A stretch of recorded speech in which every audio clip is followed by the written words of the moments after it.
$2.1 million. That is the starting price for the new McLaren W1.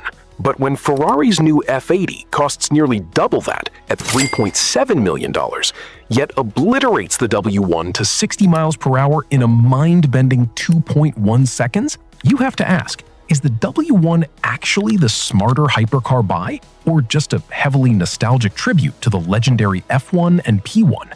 We are witnessing the absolute peak of the hybrid halo car era. With global emissions regulations tightening, these limited production masterpieces are the last of their kind. The W1 is strictly limited to 399 units, while the Ferrari F80 will see 799 examples built. But beneath the W1's groundbreaking active aerodynamics lies a hidden flaw in its ride height sensitivity that McLaren's marketing team absolutely does not want you to know about. It is a quirk that could completely ruin your real-world driving experience, and we are going to put it to the test today. Let's start with cabin practicality, tech, and build quality. The W1's interior is a masterclass in weight reduction.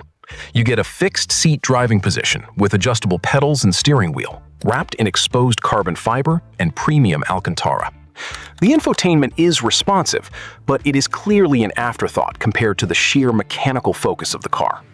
Ferrari's F80, meanwhile, offers a slightly more luxurious, albeit still track-focused environment, with better daily usability and superior material richness. But make no mistake, neither of these cars is designed for grocery runs. Moving to real-world drive dynamics, the W1 packs a 1,258 horsepower hybrid V8, sending all 988 pound-feet of torque exclusively to the rear wheels. The acceleration is violent, yet the rear-wheel drive chassis demands absolute respect and rewards skilled inputs. The F80 counters with a tri-motor all-wheel drive setup, producing around 1,184 horsepower. On paper, the Ferrari's 2.1-second sprint to 60 destroys the McLaren's 2.7 seconds. However, on a real road, the W1's active aerodynamics and sophisticated suspension tuning make it feel more connected and communicative, whereas the F80 can feel almost too digitally managed and sterile. Finally,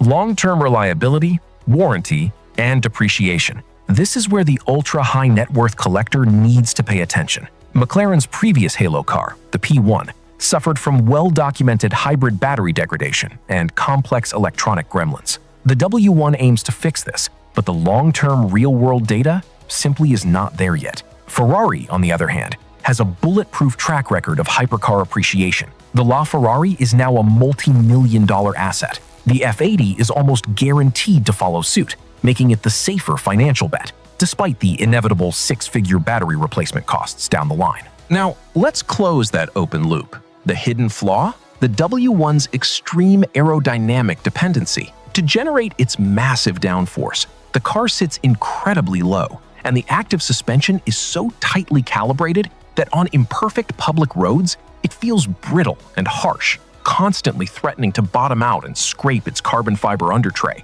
It is a track weapon disguised as a road car. So here is the brutal, honest verdict. If you want a visceral, rear-wheel drive track weapon that you will primarily drive on smooth, private circuits, buy the McLaren W1. It is the more engaging, analog-feeling driver's car. But if you want the ultimate status symbol with all-weather tri-motor grip and a prancing horse badge that guarantees investment-grade appreciation, stretch your budget and buy the Ferrari F80. However, if you actually plan to drive this on public roads regularly, skip both entirely and go buy a used Porsche 911 GT3 RS. If you want to see exactly how the W1's hybrid powertrain holds up against the legendary Porsche 918 Spyder on a real track, click this video right here. We put them head to head, and the lap time results will absolutely surprise you.